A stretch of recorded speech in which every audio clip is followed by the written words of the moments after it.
my supervisor. And this is a story that didn't make it into the movie, and I've always wondered why, but this is a really great story. So, those of you who have bosses, imagine that you get a call from your boss on a Sunday morning about 8 in the morning. Those of you who do not have bosses, because you're students, imagine it's the dean of the school calling you, right? And saying, look, Eric, I need to meet with you today. I look at my watch and I say, yeah, boss, well, it's Sunday at 8, but I'll come into the office, just let me get dressed, get some coffee in me. And he said, no need to come to the office, I'm parked outside. Okay, this does not happen. It doesn't happen in normal life, it doesn't happen in civilian life, it doesn't happen in military life, and it sure as hell doesn't happen in the FBI. When your supervisor calls you, you jump and you go to them. But he's parked outside. My first thought is that one of my Russian targets had figured out my name and had given me up, and they will manufacture information, and I was about to get arrested and interrogated, and this was going to be extremely embarrassing. So when I walked out the door, I thought, okay, separate him from his wife, that's the first thing we do, have him come outside in the neutral area and then take him down. So I'm looking up, because that's where I normally don't look. But it's just my boss sitting out there, Gene, in his car. I said, right? I watch, and I sit in the car, and he gives me this grin, he goes, have you ever heard of Robert Hansen? I said, no, I haven't. And he said, good, because we think he's a spy and we want you to help us catch him. I looked at him and I said, you had to come all the way here at 8 in the morning on a Sunday on my day off to tell me that? That's what I do. I catch spies or terrorists, whichever flavor you want. Why come here to tell me that? And he said, no, you don't understand. We don't want you to ghost him. We want you to work undercover with him. I looked at him and I said, I've never really done that before. The face-to-face talk to the target thing, that's not my thing.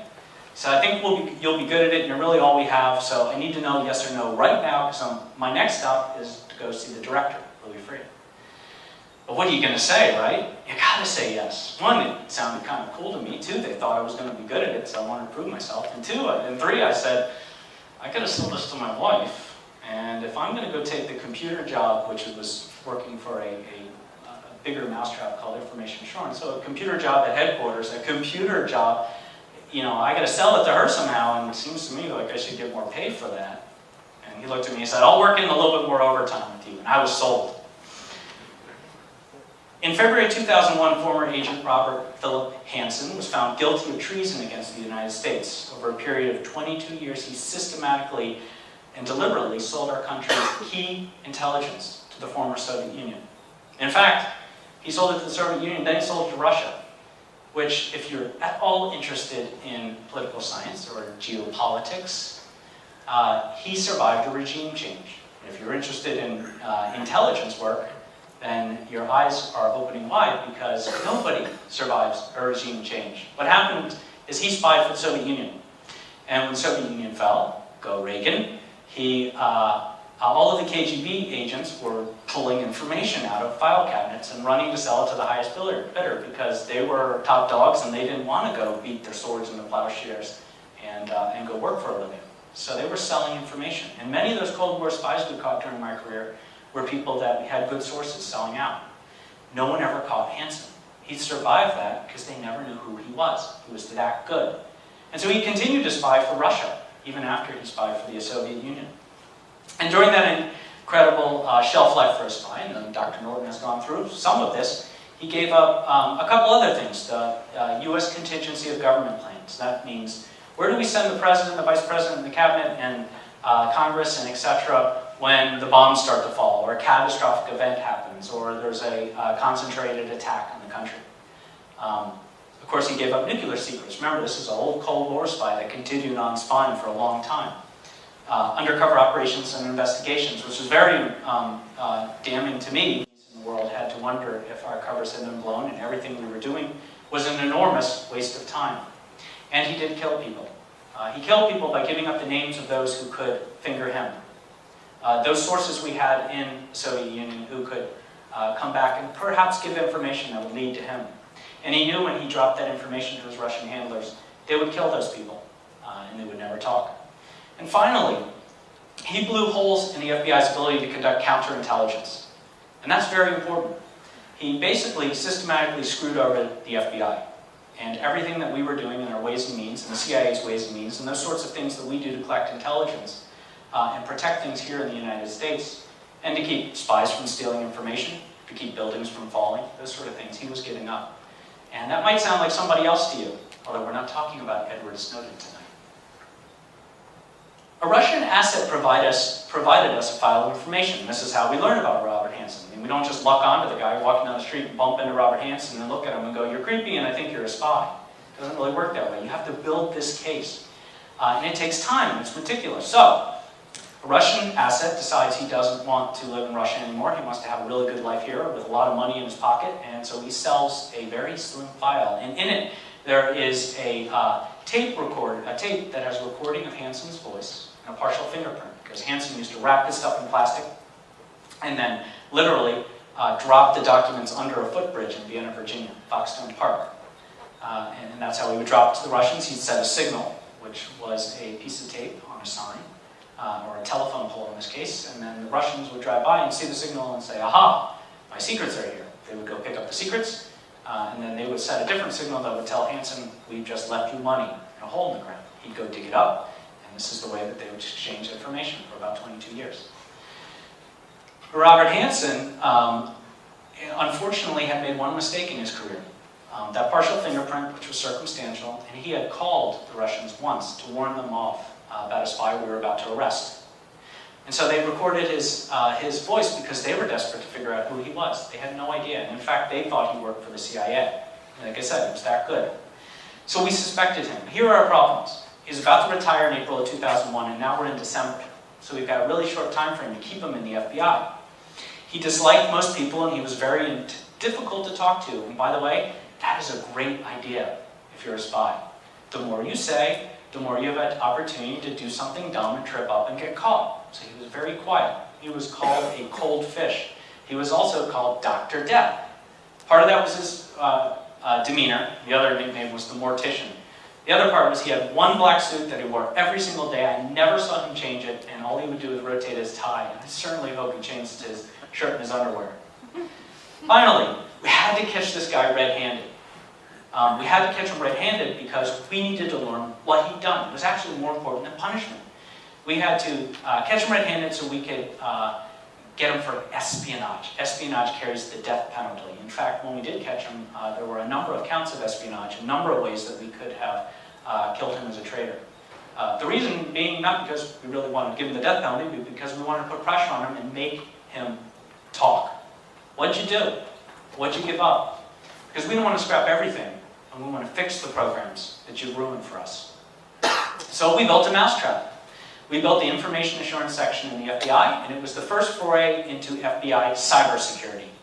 And we put the greatest spy in US history in charge of it, and gave him access to everything, hoping that he would take some of that stuff and go drop it to the Russians under his bridge, hoping to get money in his hole in the ground, and we could catch him red-handed.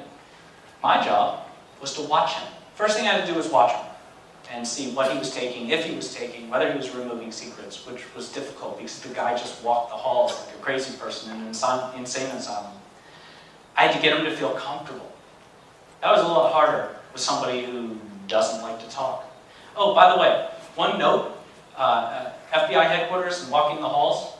Any of you who have been in Haley Center know what it's like to be in FBI headquarters. I think the same person designed both buildings. It makes no sense whatsoever. The first thing anybody does when they go into Haley Center is get lost. The first thing everybody does when they go into FBI headquarters is get lost. Being in FBI headquarters is like being on an aircraft carrier, if any of you have had the opportunity to do that. You have no idea where you're going, and you have pretty much one route to get to where you are, to where you need to be, and if you deviate, you're screwed, and you might end up on the 7th floor where the director is, and that gets you in a lot of trouble, which is what I ended up doing. So just a little comparison between Auburn and FBI. I'd like to say that my experiences as a liberal arts major in Haley Center helped in learning how to navigate FBI headquarters. And we take whatever we can and use it where we will. But I had to get him to feel comfortable. I had to get him to feel that this was a real job, not just a joke, not just a mousetrap. And so we actually had to do work. We had to try to achieve cybersecurity for the FBI headquarters. And he actually ended up being kind of good at that. Finally, I had to catch him. And, you know, that's a pretty difficult statement where they say, help us find the information we need to catch him red-handed. We need to find where he's taking information. We need to find something that's going to lead us. And just keep your eyes open and figure it out. But here's the thing about spies. Spies are really suspicious. I was a spy. I was a spy hunter. I'm a really suspicious person. I'm constantly looking at what's going on around me. It's been beat into me. It started in Quantico, and it ended up being beat into me every day out on a career. And now I'm one of those overprotective fathers that my wife has to say, stop, the kids will be okay. You don't have to, create a bubble around everything. But spies are suspicious. Spies are not paranoid. Because as soon as you move from suspicion into paranoia, you're paralyzed. Pretty much for everyone in the entire world. But there were only 2 of us in the room. So this guy who's suddenly given his dream job so he wouldn't retire, and given access to everything in the world, him knowing he's a spy, has to wonder, has to be suspicious whether we know that he's a spy. Do we know that he knows that we know that he knows that he's a spy? Or something like that, right? You see where it can drive you a little crazy. And that's the espionage game, ladies and gentlemen. So, there's only 2 of us in the room, so he needs a point of attack. And it's not like he's going to attack the copier machine, so he's got to go after me. And he made my life a living hell. And what he did is constant bothering me, badgering me, doing all sorts of things to me to try to see if I would mess up. So really, the first job I had was don't screw up. Make him feel comfortable, make him feel this is real, and don't let him know that you're a spy hunter trying to catch him. We engaged in a war of dialogue.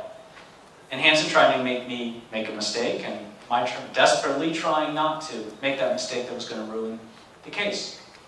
And I realized that in order to beat this case, what I had to do was change the paradigm. I needed to act. In fact, I needed to stop reacting to Robert Hansen, because that's what he was doing to me. He was winning. He was making me react. He was constantly sending me back on my heels. And as long as that was happening, I wasn't engaging in an investigation. So I had to stop reacting to what he was doing. And I needed to play my own game, not his. And like I said, I needed to act and take control of the situation. And the fact of the matter is, if you want to excel and not just succeed in life, if you want to get above that kick-ass line, then that's what you have to do. And there'll be moments in your life, there'll be moments right now, and certainly in your professional careers when you get to that point or you're already there, where you will have that ability to act and take control of what's happening. And that's where you really make your best success. So I decided to rise above the little stuff so I could attack the big picture. And what I needed to do was get him to react to me and turn the tables on him. And so that's why I say I had to change the paradigm. So what I did was I made him angry. Sounds stupid, right? He's the guy with the gun, and I was not issued a firearm at the time. And we're in a secure room, a skiff, that the audio pickup never worked well, and the cameras weren't pointed in the right direction. So it wouldn't be too hard for him to shoot me, close the door, and maybe later that night someone would have come to find out where I was because of that communication. By then he'd be in Moscow. So making him angry was a little tough. That was one of my jobs. They said, we're trying to build a psych profile of the guy. If you find an opportunity, get him really pissed at you and see what he does. Thank you. Can't I just make him cry? We need to know what he's going to do when he's sad, right? No. We need to know if when we arrest him, he's going to be angry and he's going to come out shooting. Okay, fine. So I was sort of looking for that chance. And we had this moment where we really wanted to search his car. We wanted to take his whole car apart, search every little bit of it, put some technology in it, do whatever we could to it. And we needed him away from the office for a while. He'd come and park in headquarters. So I set up this visit to the Defense Intelligence Agency, DIA, to look at their cybersecurity. And while we were there, they were going to search his car. And I had arranged for the big black SUV. And unfortunately, my biggest enemy in the FBI was Murphy. Murphy's Law. Anything that will go wrong, can go wrong, will go wrong, so plan for it. We walk around about 3 floors. He's starting to get more and more pissed off. And he finally looks at me and he goes, Eric, you have failed. This is unbelievable. We're going to take my car. I'm thinking, no. You're going to take his car. Everybody's set up to search the damn thing. I really need the car to be here. I've screwed up the whole lot for today. I'm going to really get it from Kate tonight. And they're going to think that I'm not succeeding in this investigation. Because there were plenty of people who thought I was a bad choice. And I decided, well, I can save this. I can make lemonade out of lemons. I'll just make them angry. And so I got in his face and I said, we're taking the SUV, we're going to walk around until we find it. And he literally grabbed me by the shirt and lifted me up a little, got right in my face. The guy was like 6'3". You know, I'm about 5'11" if I'm wearing these shoes. And I'm thinking, what do I do now? What's the appropriate thing to do now? Do I attack him? Is that what he expects? Do I do nothing? You know, how do I make sure that, how do I put, because I've just pushed this a little bit too far. And he's screaming in my face, you know, why do you insist that we take my car, or the SUV? Why can't we take my car? And I looked at him and I said, boss, relax. Real reason is because we got to show up at the DIA rolling in style. We're FBI, man. We got to show up in a big black SUV because that's what we do. You're too important to show up in your silver car. It's a nice car. It's a little small, don't you think? And he looked at me and he kind of smiled and he said, we're going to take my car. Blown me up, made him mad, got a checkpoint for that. I gained his confidence and I made him trust me. I didn't act like a normal undercover operative. You usually don't piss off the guy when you're doing this. We went to church together. And then what I did is I stole his Palm Pilot. The Palm Pilot was a smoking gun. Dr. Norton was completely right. Criminals have routines. They just do. All sorts of criminals, from the drug dealers and the petty thieves all the way up to, that are stealing from 7-Eleven, all the way up to master spies, have routines. They do little things that are important to them because those are the things that keep them safe. And Robert Hansen's routine was he had this Palm 3, you know, the greatest invention back then. We're talking 1990. You know, we're talking 2000 technology, right? So the big Palm 3, it was like the worst sandwich wallet you've ever seen in my life, like a dagwood. He would put that big thing in his back pocket. I don't know why he enjoyed walking around like that. And every time he sat down at his desk, he'd put it in his bag. And every time he stood up, he'd put it right back in his back pocket. And I thought, this is really curious. I watched him do it over and over again. He did that, which was weird. He'd jingle his keys in his pocket and he'd click the hell out of his pen, all of which drove me nuts. And I thought, he loves this thing. He talks about it more than he talks about his children. He says that every executive has to have one, or you're not a real executive. And he also felt that the Palm Pilot was something that he had reboasted, that the Palm Pilot was something he had written the encryption himself, and not even the idiots in the FBI could crack it, because those techs knew nothing about cybersecurity, and they should have listened to him all these years. That, to me, was a clue, everybody. Crack investigator, right? And I said, we got to get that thing from him. So here's the first thing I'd like to say for those who've seen the movie Breach. Ryan Phillippe, a very dear friend of mine, can do everything as Eric ONeill the first time, when in real life, it often took me many different tries to get these things to work. And so we tried a number of different shenanigans, is the best way to put it, to get this Palm Pilot away from him. And finally, one worked. I said, look, guy's got a huge ego, gets angry easily. If we can get him off center, if we can make him feel that he's not in control, maybe he'll forget the damn thing. So we had an assistant director surprise him. Came into his office and said, hey, Hansen, grab your stuff, we're going to go shoot. And he sort of, now's a terrible time or not. He said, I don't think you understand. Get your stuff and follow me now. Oh, we're putting $20 on it, and there's no way you're going to win. And he picked up his firearm and his gun belt and his ear protection and eye protection and sullenly followed the guy out of the office and forgot for once to do that routine because he, for the first time, was back on his heels. He had reacted, not acted.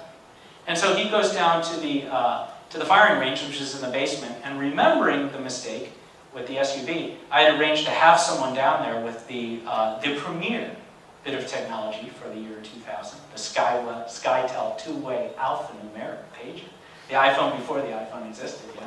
And I said, page me when he's there. So I get the page, in pocket, shooting now. I said, okay. And I grab the Palm Pilot, go in the back, grab the Palm Pilot, grab a data card while I'm at it. I open all the pockets and I think, this is wonderful. Run down 3 flights of stairs and give them to the tech team that's been sitting there for weeks, just hoping that I finally got the damn thing. And they start decrypting it. They say, man, he's got a lot of encryption, so we're just going to ghost it 1-to-1 and we'll break it later. I said, whatever, just do it quick. Because as soon as I handed it off, I get another page. Guy's out of pocket coming to you. Which means that he had fired off, apparently he fired off a few rounds, realized, wow, I left the Palm Pilot up with Eric. Do I really trust him? Oh no, I'm suspicious. Now I'm feeling a little paranoid. I gotta go check. And he started up. Now, I timed it about 9 minutes if you ran, and this guy didn't run. He sort of galumphed like this, which I had to explain to Chris Cooper over and over again for the movie. And so he's coming up. I get it done with maybe 2 minutes to spare, which is plenty of time. Run up 3 flights, get in the office, slam the door behind me, and put it back, and go over to his bag to put it back in, and kneel down before the bag, and I realize, oops, I got 2 devices, 4 pockets, and I can't remember which pockets they came out of. And I'm starting to think, well, I was an Auburn psychology student. There's that thing where you hypnotize yourself and you go back in time and you see the event happening and you read the license plate as Daddy drives away, or something like that. I don't know. I was really stressed out. And I'm trying to do that sort of Zen stuff when I hear him coming through the door. And what saved me was this was a SCIF, a secure room. And so he had to turn a combination lock and punch in a code and wave his SACS badge against it and the electronic lock, and then finally open the stupid thing. And while he's doing all this, I'm thinking, oh well, drop, drop, zip, zip, zip, zip, and I ran back to my desk. I was just lucky sometimes. You're lucky. He comes in the office, gives me a really nasty look, goes into his office, slams the door, and I hear zip, zip. And I'm thinking to myself, here's where I should run. This is where I should not be sitting here when he comes out, right? I should probably not be sitting in my desk. I should be down the hall. I should be out of the building at this point. Why am I still here thinking about this? There's no way I got that right. I dropped out of aerospace engineering, but I'm still good at math, and those odds are not good. And so I'm sitting there, and I'm thinking, and then I think to myself, suspicion to paranoia, if I'm not here when he comes out, he's already right at that line, and this case is blown. So I really owe it to the case, and I owe it to myself to try to do whatever damage control I can do, because I just assumed that it was the wrong pocket, to fix this. I'm just going to have to lie really, really well. And he comes out and he looks at me and he says, were you in my office? And I said, yeah, I put a memo in your inbox. What's the problem? And he just says, I don't want you in there ever again. The world is not enough. The most endearing and frightening part about success is really that we're the masters of our own destiny, right? We rise and fail directly proportional to how hard we work, how determined we are, and how easily we can act to rise above the small stuff and excel at addressing the big picture. It turns out that Palm Pilot was exactly what we needed to catch Robert Hansen. And I got the right pocket, because a few weeks after that, he went and made that drop for the Russians, and we were there ahead of him. Because when we decrypted it, we learned that not only the date that he was going to make the drop, but the exact place he would make the drop was on the Palm Pilot. And so we caught him red-handed for espionage. And we were able to get him to plead guilty so that we could spend the next almost half a decade interrogating him to find out what he had done and correct those problems. Now I want to get back to the Harvard story for a minute. And then, of course, we'll have plenty of time for questions and answers.